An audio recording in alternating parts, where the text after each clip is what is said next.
Dear students, इस tutorial में हम ये सीखेंगे कि जावा में इनपुट कैसे लेते हैं।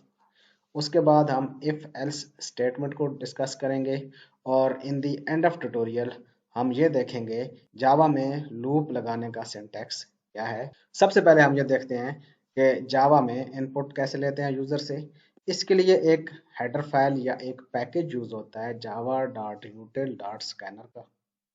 Scanner is a class. ठीक है जी। अब क्लास क्या होती है, हम आने वाले लेक्चर्स में ऑब्जेक्ट ओरिएंटेड प्रोग्रामिंग में इस पर डिटेल में डिस्कशन करेंगे। इस क्लास में कुछ बिल्ट इन मेथड्स हैं जिनके थ्रू हम मुख्तलिफ किस्म की इनपुट्स यूजर से ले सकते हैं। स्ट्रिंग की इनपुट ले सकते हैं जिसके लिए हम नेक्स्ट लाइन का मेथड यूज करते हैं। बूलियन की इनपुट लिख सकते हैं जिसके लिए हम नेक्स्ट बूलियन यूज करते हैं। और इंटीजर के लिए नेक्स्ट इंट का मेथड कॉल होता है, so on and so fourth. अब चले हम इसको प्रैक्टिकली एक्लिप्स में एग्जीक्यूट करके देखते हैं। सबसे पहले हम एक क्लास बना लेते हैं, न्यू क्लास, इसी पैकेज में इनपुट डेमो। हम चाहते हैं कि मेन वाला मेथड ऑटोमेटिकली जनरेट हो जाए, तो हम इस चेक बॉक्स को क्लिक कर देंगे और फिनिश को क्लिक करेंगे। हमारे पास मेन का मेथड ये आप देख सकते हैं ऑटोमेटिकली जनरेट हो गया है। यहाँ पर हम सबसे पहले हेडर फाइल इंक्लूड करेंगे जिसको जावा में पैकेज बोलते हैं। इंपोर्ट इंक्लूड को हम इंपोर्ट बोलेंगे, इंपोर्ट जावा डॉट यूटिल डॉट स्कैनर। अब इसके साथ येलो का सिंबल आ रहा है, ये एरर नहीं है, ये एक वार्निंग है। सबसे पहले हमने जिस प्रोग्राम में भी इनपुट लेनी हो तो फर्स्ट लाइन पे हम एक लाइन ये वाली लिखेंगे, scanner S C assign to new scanner. दरअसल यहाँ पर हम स्कैनर क्लास का एक ऑब्जेक्ट बना रहे हैं। यहाँ इस आइडेंटिफायर की डेटा टाइप स्कैनर है एस सी की। आप यहाँ पर एस सी की बजाय इसका नाम इनपुट या कुछ भी जो आपको मुनासिब लगता है रख सकते हैं। और इसमें एज ए पैरामीटर हम सेंड करेंगे system dot in. For the time being इस लाइन को आप याद कर लें। अब हम इंटीजर इनपुट लेने जा रहे हैं। लेट से यूजर से उसकी एज की इनपुट लेते हैं, सिस आउट कंट्रोल स्पेस, और अब यहाँ पर हम लिखेंगे एंटर यूर एज। ये system dot out dot print line बिल्कुल सी आउट की तरह है। हम यूजर को एक मैसेज डिस्प्ले कराएंगे कि कंसोल पे अपनी एज एंटर करो। अब हम उस जो भी यूजर इनपुट देगा उसको एक एज के वेरिएबल में स्टोर कराएंगे और उसके लिए S C dot next int का मेथड कॉल होगा जो कंसोल से इंटीजरल वैल्यू को रीड करने में काम आता है। अब वी आर डन और हमने ये इनपुट ले ली है। अब हम इसको वेरीफाई कर सकते हैं, सिस आउट कंट्रोल स्पेस, और इसके थ्रू हम अब डिस्प्ले कराएंगे यूर एज इक्वल्स और प्लस, जैसे कि हमने कहा कि कनकैटिनेशन के लिए यहाँ पर प्लस का सिंबल यूज होता है, और एज। जो चीज़ डबल कोट्स में होती है वो एज इट इज प्रिंट हो जाती है, जबकि जो चीज़ विदाउट डबल कोट्स होती है वो दरअसल एक आइडेंटिफायर होता है और उसकी वैल्यू प्रिंट होती है। अब हम इस प्रोग्राम को रन करेंगे। कंसोल पे आ गए और एंटर योर एज। लेट से यूजर पुट करता है 25 और ये देखें योर एज इक्वल्स 25। इस तरह हमने सक्सेसफुली इंटीजर की वैल्यू की इनपुट ले ली है। अब हम लेट सपोज बूलियन की इनपुट लेना चाहते हैं। उसके लिए बूलियन, जावा में बूलियन को बूल नहीं बल्कि बूलियन बोलते हैं। Boolean is past is assign to, और यहाँ पर हम एस सी के ऑब्जेक्ट को यूज कर सकते हैं दोबारा, डॉट नेक्स्ट बूलियन।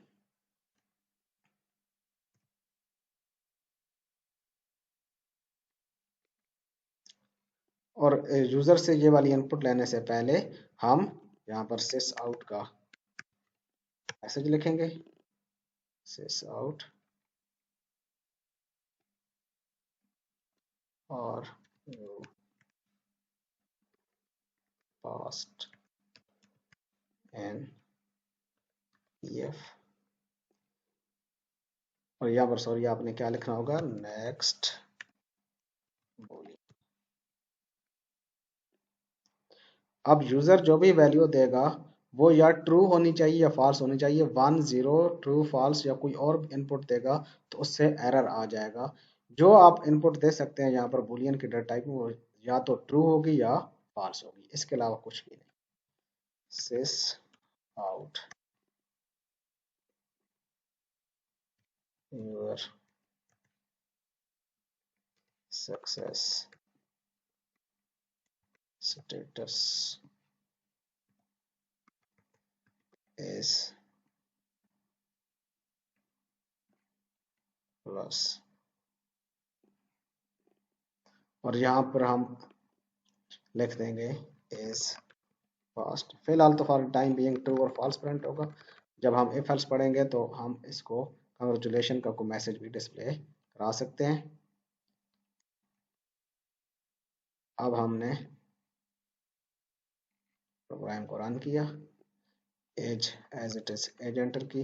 अब are you past in P F, यहाँ पर या आप ट्रू की वैल्यू दे सकते हैं या फॉल्स की, इसके अलावा आप कोई भी वैल्यू देंगे तो एरर आ जाएगा, एक्सेप्शन आ जाएगी। एक्सेप्शन हैंडलिंग में भी हम आने वाले ट्यूटोरियल्स में ज़रूर स्टडी करेंगे और उस पर डिस्कशन होगी।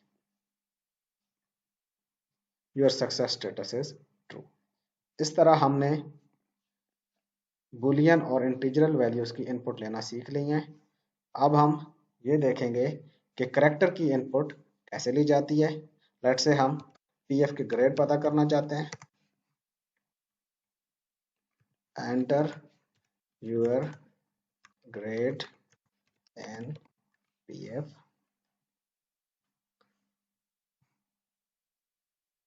और इसके लिए करैक्टर ग्रेड का वेरिएबल डिक्लेयर किया और उसको इनिशियलाइज किया उस इनपुट से जो यूजर ने कंसोल में दिया। sc dot next dot 4@0। दरअसल इससे ये मुराद है कि हम पूरी लाइन को रीड कर रहे हैं, पूरे टेक्स्ट को जो यूजर ने इनपुट में दिया है। हो सकता है उसने एक करेक्टर के बजाय मल्टीपल करेक्टर इनपुट में दे दिए हो। तो सबसे पहले हमने ये स्ट्रिंग रीड की, टेक्स्ट रीड किया, और उसके बाद उसके जीरो वाले इंडेक्स में मौजूद करेक्टर को रीड कर लिया, और यहाँ पर हमने sys out लिखा। Your grade is plus GRAD,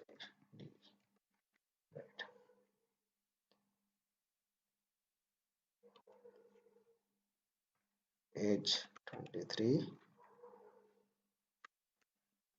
true, और ग्रेड हो सकता है इस बंदे का या, और ग्रेड हो सकता है इनका बी है, तो your grade is B print हो गया। इससे मुराद हमने सक्सेसफुली इस कंसोल में मौजूद इस करेक्टर इनपुट को रीड कर लिया। अब करेक्टर एट 0 से मुराद ये है कि फर्स्ट इंडेक्स वाला। इससे क्या मुराद है, हो सकता है यूजर एक पूरी स्ट्रिंग इनपुट में दे दे तो हम जीरो इंडेक्स को रीड करेंगे।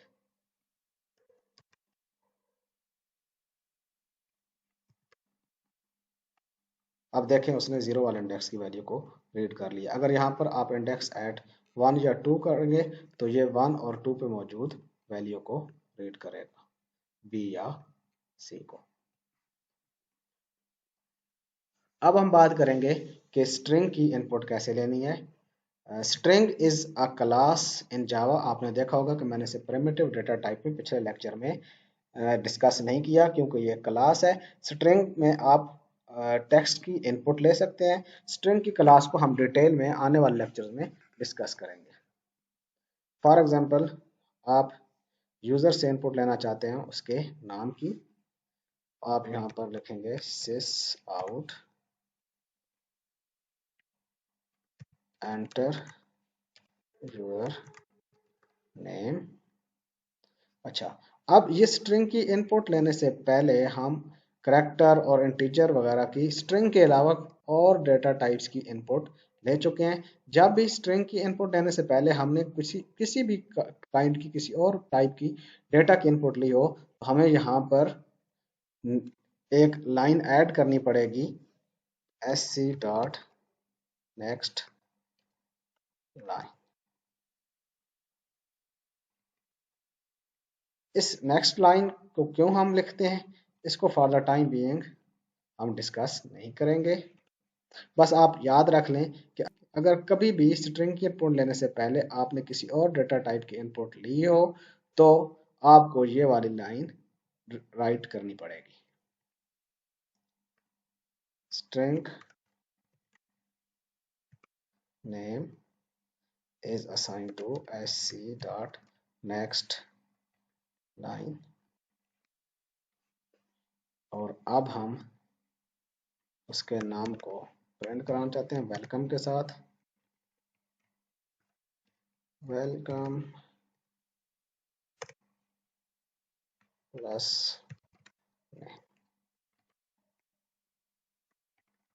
अब इस प्रोग्राम को हम रन करते हैं, एंटर एज 23, ट्रू, और grade in P F A, name Ali, और वेलकम अली डिस्प्ले हो गया।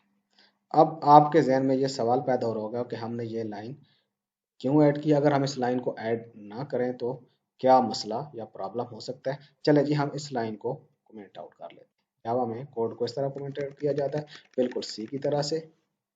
अब हम इसको रन करते हैं, एंटर एज फॉल्स एफ। देखें, इसने हमसे इनपुट नेम की नहीं ली है और वेलकम को प्रिंट आउट कर दिया है। तो इस प्रॉब्लम से बचने के लिए हमें स्ट्रिंग की इनपुट लेने से पहले S C dot next line लिखना पड़ेगा, और ये सिर्फ उस सूरत में होगा जब आपने स्ट्रिंग की इनपुट लेने से पहले स्ट्रिंग के अलावा किसी और टाइप के डेटा की इनपुट ली होगी। फॉर एग्जांपल हम इस वाली लाइन को वेरी फर्स्ट लाइन बना देते हैं, तो हमें ये मसला नहीं आएगा। आप वेरीफाई कर सकते हैं, कंट्रोल वी। अब यहाँ पर हमने S C dot next line इससे पहले नहीं लिखा और डायरेक्ट इसकी इनपुट ले ली है। ओके, यहाँ पर हमने अली लिखा, वेलकम अली आ गया, एज आ गई 23, और इसको हमने टू लिखा और पी एफ ग्रेड को डी लिखा, और अब हमारे सामने ये मसला क्रिएट नहीं हुआ। इसके साथ ही हमारा ये सेशन खत्म हुआ कि जावा में इनपुट कैसे लेते हैं। अब डिस्कस करेंगे हम जावा में इफ एल्स को। अच्छा, इफ एल्स स्टेटमेंट आपको डिसीजन लेने में हेल्प आउट करती है। सबसे पहले आपने ये बात याद रखनी है, अगर इफ की में कंडीशन ट्रू हो जाती है तो इफ वाला ब्लॉक एग्जीक्यूट होता है, अदरवाइज एल्स वाला ब्लॉक एग्जीक्यूट हो जाता है। जैसा कि ये आपके सामने हमने एक ब्लॉक लिखा हुआ है, अगर ये वाली कंडीशन ट्रू है तो ये वाला चंक ऑफ कोड एग्जीक्यूट होगा, अदरवाइज ये वाला चंक ऑफ कोड एग्जीक्यूट होगा।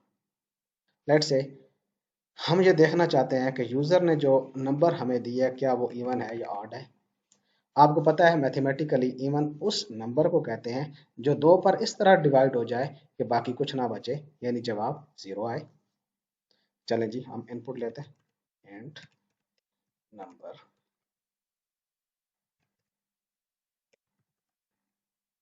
Is assign to S C dot next int. किस तरह जी इनकी वैल्यू लेते हैं, नेक्स्ट इंट के मेथड के थ्रू। और सबसे पहले हम यूजर फ्रेंडली मैसेज भी दे देते हैं कि please enter a number to test whether it is even और odd, system dot out dot print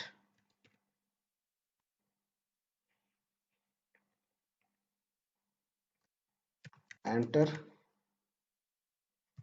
number. अब जो भी यूजर नंबर देगा वो कंसोल से रीड आउट कर लेंगे हम इस फंक्शन के थ्रू, जो कि स्कैनर की क्लास में बिल्ट इन फंक्शन मौजूद है।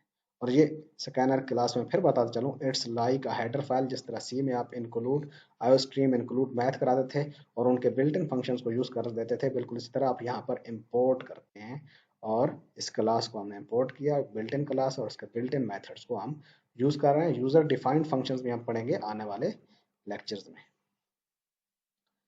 अब हम यहाँ पर लगाएंगे if.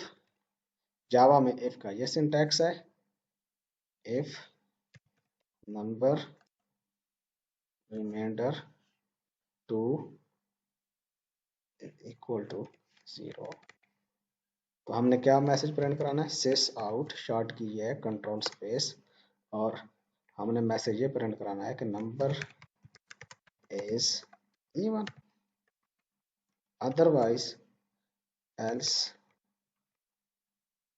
Sis out number is odd. यहाँ पर आपको एक बात बताता चलूं कि ये एल्स का ब्लॉक लिखना जरूरी नहीं होता।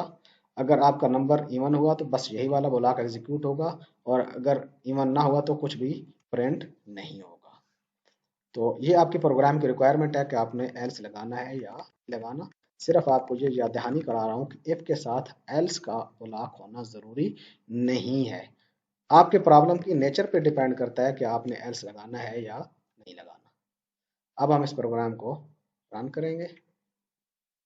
Enter a number, let's say user enter करता है 12, number is even.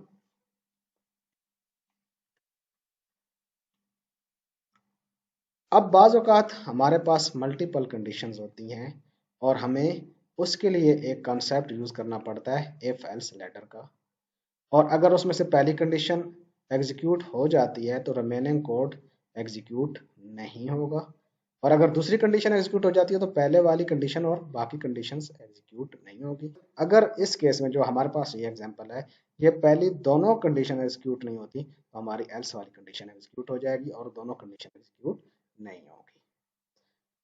For example आप यूजर से उसका ग्रेड पता करके रिमार्क्स प्रिंट कराना चाहते हैं। एंटर ग्रेड इन पीएफ। आप ए ग्रेड के अगेंस्ट जो रिमार्क्स प्रिंट कराना चाहते हैं वो एक्सीलेंट हैं, बी के अगेंस्ट आप गुड, सी के अगेंस्ट सेटिस्फैक्ट्री, डी के अगेंस्ट पास और एफ के अगेंस्ट फेल के रिमार्क्स प्रिंट कराना चाहते हैं।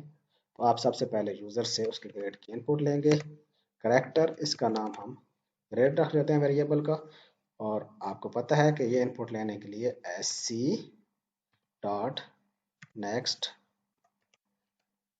डॉट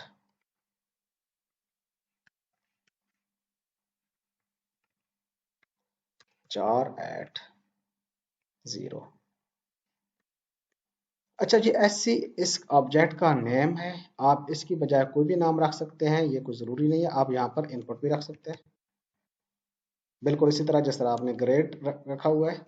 आप ग्रेड के बजाय आप ए बी सी भी लिख सकते थे, लेकिन आपने अपनी आसानी के लिए और ताकि कोई दूसरा बंदा आपका कोड पढ़े तो उसे पता चले कि ये वेरिएबल किस पर्पज से यूजर है, इसलिए आपने उसका यूजर फ्रेंडली नेम रखा है।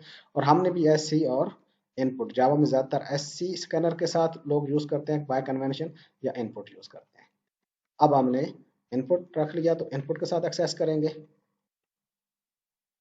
इसके बाद हम ये चेक करेंगे कि अब ये ग्रेड कौन सा है ताकि हम अप्रोप्रिएट रिमार्क्स प्रिंट करा सकें। तो in case of A grade हम प्रिंट कराएंगे एक्सीलेंट। हम लिखेंगे इफ में grade is equal to, character को कंपेयर कराने के लिए हमारे पास ये सिंगल कोट यूज होता है। करेक्टर के इनपुट के लिए हम सिंगल कोट यूज करते हैं, और इसमें कम से कम एक करेक्टर होता है और ज्यादा से ज्यादा भी एक करेक्टर होता है। Or grade is equal to, user lower case में भी ग्रेड दे सकता है, तो या ये ग्रेड उसने दिया है या ये दिया है। इन दोनों की आरिंग पे ट्रू या फॉल्स रिटर्न होता है। इफ में जितना भी कॉम्प्लेक्स एक्सप्रेशन हो, in the end of day यहाँ पर या ट्रू होता है या फॉल्स होता है। इन केस ऑफ ट्रू ये वाला ब्लॉक एग्जीक्यूट होगा जो हम ये मैसेज लिख रहे हैं, तो ये वाला मैसेज प्रिंट हो जाएगा अगर यूजर का ग्रेड ए हुआ।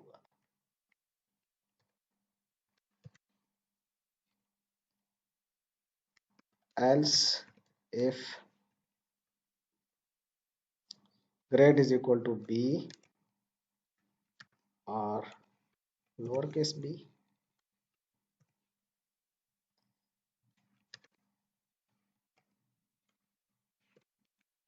गुड।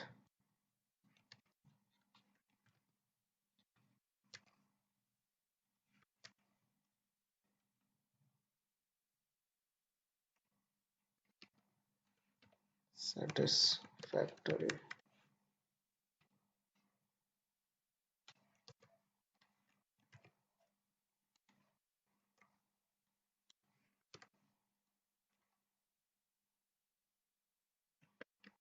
पास।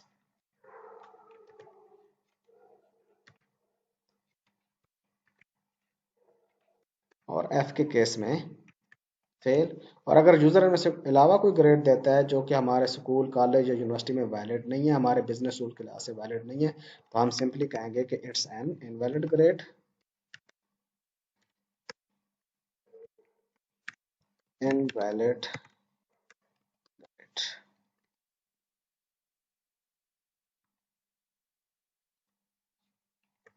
अब हम इस प्रोग्राम को रन करेंगे।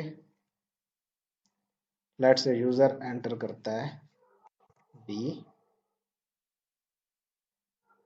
तो बी के अगेंस्ट गुड वाले रिमार्क्स प्रिंट हो गए। अब हम लेट से डी स्मॉल में देते हैं, तो ये वाला चंक ऑफ कोड एग्जीक्यूट होना जाना चाहिए और बाकी कोई भी चंक ऑफ कोड एग्जीक्यूट नहीं होना चाहिए। पास। ये देखें पास प्रिंट हो गया। इस तरह से हमने इफ एल्स के टॉपिक को भी समझ लिया है। अब हम बात करेंगे स्विच की, क्योंकि यहाँ पर हम देख रहे हैं कि ये वाला जो हमारा कोड है इसको हम कंप्लीटली रीराइट कर सकते हैं स्विच के थ्रू। स्विच के लिए जो जावा में रूल्स हैं कि डेटा टाइप को या करेक्टर होना चाहिए या इंटीजर होना चाहिए या स्ट्रिंग होना चाहिए। अब इसी प्रोग्राम को अगर हम स्विच से रिप्लेस करना चाहें तो हम यहाँ पर एक कीवर्ड यूज करेंगे स्विच, और उसमें पास करेंगे वेरिएबल ग्रेड, और यहाँ पर लिखेंगे in case of A grade या in case of lower case A grade हमने प्रिंट कराना है sys out control enter excellent. और उसके बाद हमने यहाँ पर एक कीवर्ड यूज करना है ब्रेक, कि जो ही अगर ग्रेड मैप हो गया ए या ए के साथ तो ये वाली स्टेटमेंट एग्जीक्यूट करो और ब्रेक करो, यानी इस ब्लॉक से बाहर आ जाओ। और देखें हम मल्टीपल केसेस के अगेंस्ट सिर्फ एक स्टेटमेंट एग्जीक्यूट करा सकते हैं। हम मल्टीपल केसेस के अगेंस्ट सिर्फ एक ही स्टेटमेंट एग्जीक्यूट करा रहे हैं। और यहाँ पर एक स्टेटमेंट की बजाय आप फंक्शंस भी लिख सकते हैं, 10 स्टेटमेंट्स भी लिख सकते हैं, 5 फंक्शंस भी लिख सकते हैं, इसमें हर्ज नहीं है। अब हमने बाकी केसेस लिखे।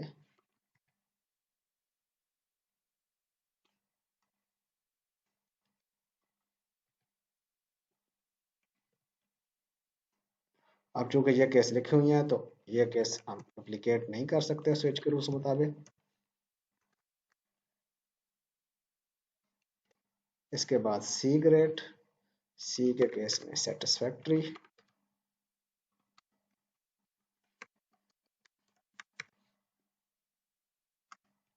इसके बाद डी ग्रेड,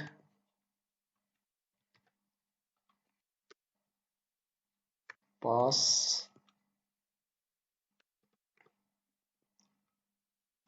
इसके बाद एफ ग्रेड,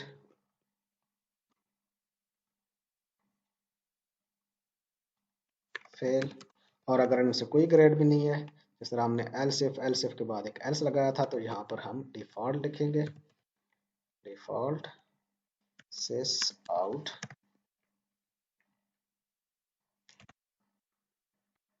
इनवैलिड ग्रेड। और इसके बाद ब्रेक लगाने की जरूरत नहीं है, क्योंकि ऑटोमेटिकली इसके बाद हमारे पास एंडिंग ब्रैकेट आ गई और इसके बाद कोड इस ब्रेक से कंट्रोल इस ब्रेक से बाहर आ जाएगा। अब हम इस कोड को रन करते हैं। लेट्स से ग्रेड दिया ए। अब देखें यहाँ पर लाइन भी ब्रेक नहीं हुई, क्योंकि मैंने system dot out dot print लिखा है और हम बिल्कुल उसी के साथ ही ये इनपुट दे रहे हैं। अगर मैं प्रिंट लाइन लिखता और प्रिंट एल एन लिखता तो ये वाला करेक्टर की इनपुट इस वाली लाइन पे, नीचे वाली लाइन पे हो रही होती।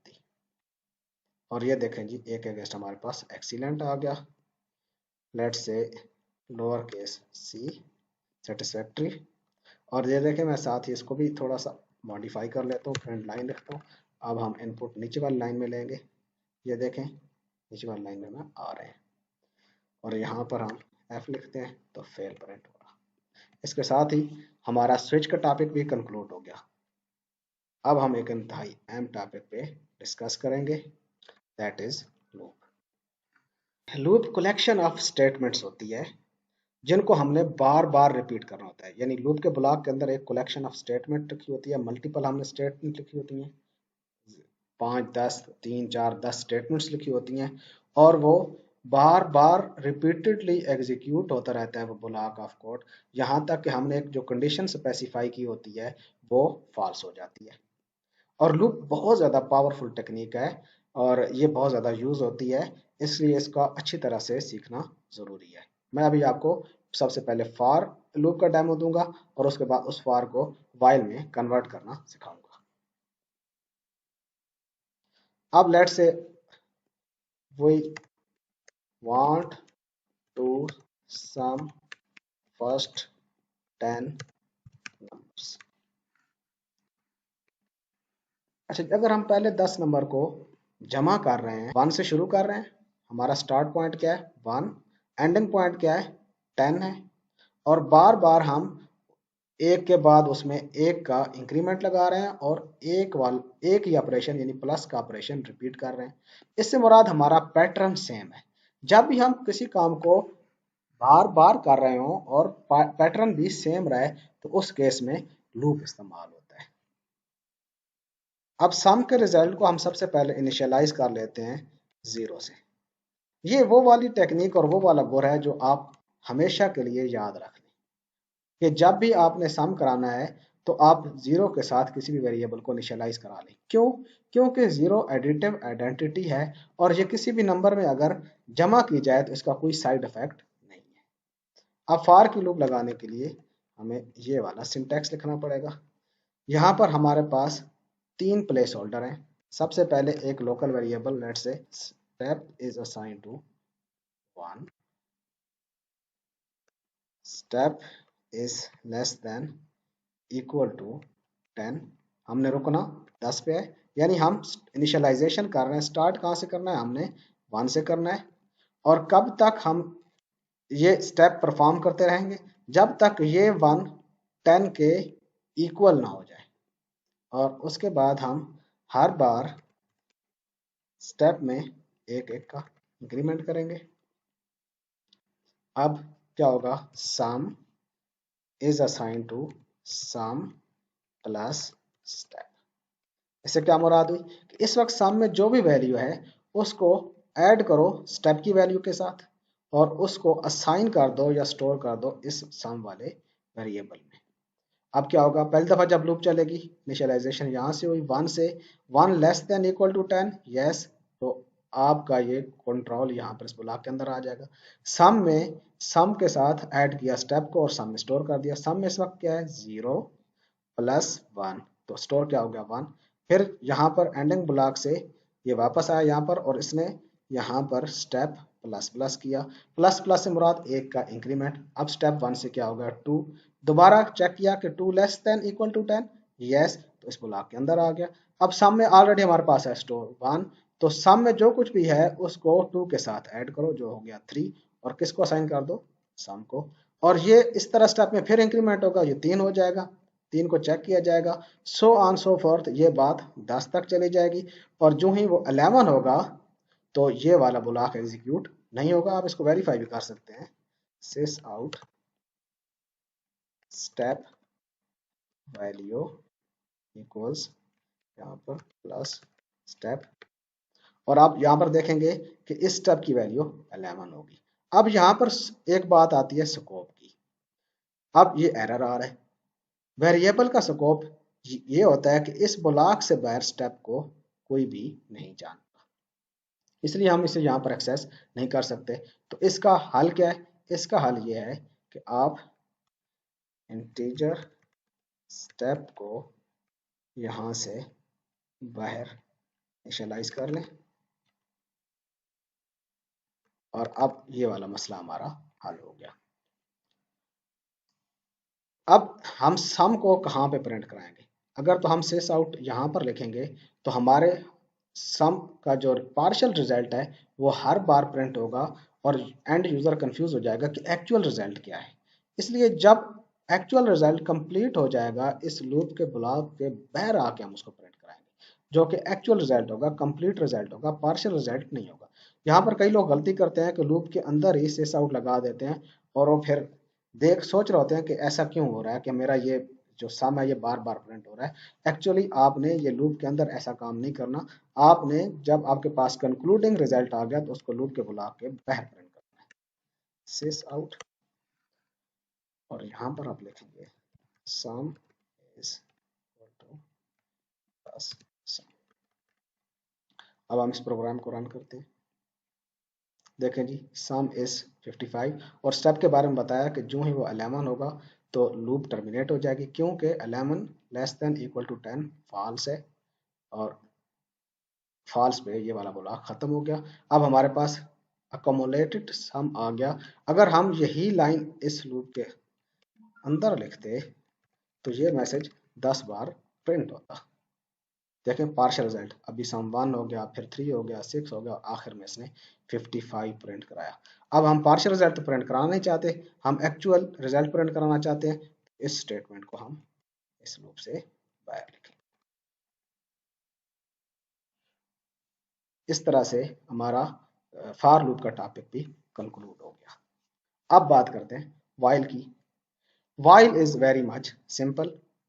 वाइल में सिर्फ और सिर्फ आपको यह करना पड़ेगा कि उसमें आपको कंडीशन लगानी पड़ेगी। इंक्रीमेंट आपको वाइल की लूप के एंडिंग ब्लॉक से पहले करना पड़ेगा और ये वाली इनिशियलाइजेशन का स्टेप वाइल का जो कीवर्ड है वो यूज करने से पहले करना पड़ेगा। लेट्स से हम इसी को प्रोग्राम को कन्वर्ट कर रहे हैं वाइल में। And step is assign to 1। अब हमने इसकी इनिशियल वैल्यू वाइल लूप से पहले लिख दी। अब हमने लिखा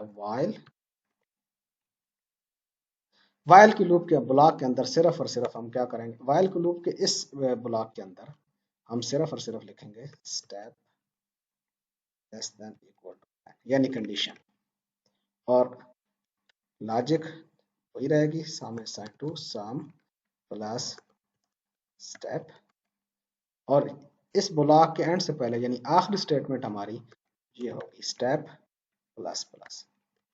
और दरअसल फॉर में भी ऐसे ही हो रहा होता है, इनिशियलाइजेशन सिर्फ एक बार ही होती है, बार बार इनिशियलाइजेशन नहीं होती, और हर आखिरी स्टेप पे आखिरी स्टेटमेंट ये एग्जीक्यूट हो रही होती है।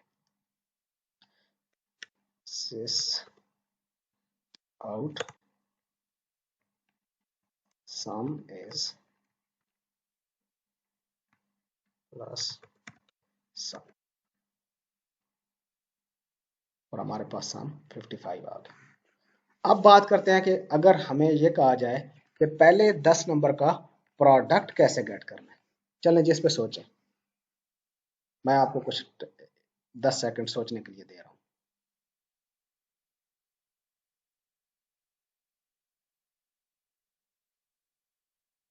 चले जी, उम्मीद है कई लोगों को इसका जवाब पता चल गया होगा।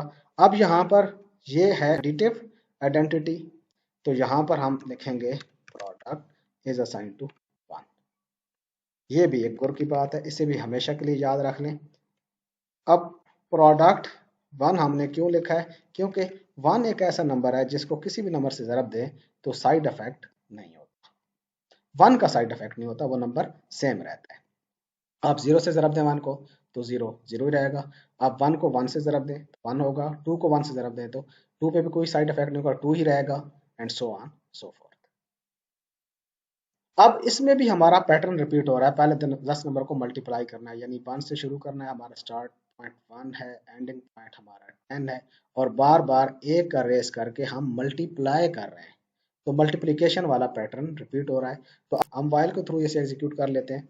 अब int step 1 is assign to 1, और यहाँ पर हम देखेंगे product is assign to product जो करंट इस वक्त मौजूद है मल्टीप्लाई बाय स्टेप, हम जो इस लूप से बाहर आएंगे तो हमारे पास प्रोडक्ट आ चुकी होगी और हम उसको सेफली प्रिंट आउट करा सकते हैं। प्रोडक्ट इज प्लस प्रोडक्ट, ये लीजिए हमारे पास ये इसकी प्रोडक्ट का रिजल्ट आ गया है। इसके साथ ही हमारा ये लेक्चर खत्म हुआ। Stay blessed.